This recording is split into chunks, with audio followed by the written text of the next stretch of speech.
प्रत्येक गृहिणीला आपलं घर सजवायला खूप आवडतं. मलाही आवडतं. त्यातल्या त्यात काल ना Instagramवर एक रील पाहिली मेणबत्तीपासून फुलं तयार करण्याची. एकदम भारी होती आणि मला देखील ते फुलं करावेसे वाटले. मी देखील लगेच करून पाहिले. एकदम भारी जमलेले आहेत. बघू शकता. तुम्हाला आवडलेत की नाही हे मला कमेंटमध्ये नक्की कळवा.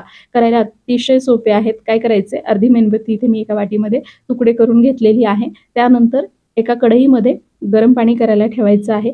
पाण्याला चांगली उकळी आली की गॅसची फ्लेम कमी करायची आणि त्यामध्ये ही वाटी ठेवायची. त्याचबरोबर कलरफुल फुलं करण्यासाठी इथे मी एक क्रेयॉन देखील घातलेला आहे ब्लू कलरचा. तुम्ही पांढरी मेणबत्ती तशी देखील ठेवू शकता. मस्त पांढऱ्या रंगाची फुलं तयार होतील. पण मी इथे आकाशी रंगाची बनवत आहे.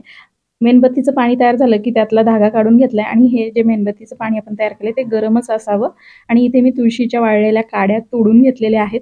एका वाटीमध्ये बर्फाचं पाणी करायचं, त्यामध्ये बोटं बुडवायची आणि लगेचच ती मेणबत्तीच्या पाण्यामध्ये बुडवायचीत आणि त्या काडीला चिकटून धरायची आहेत.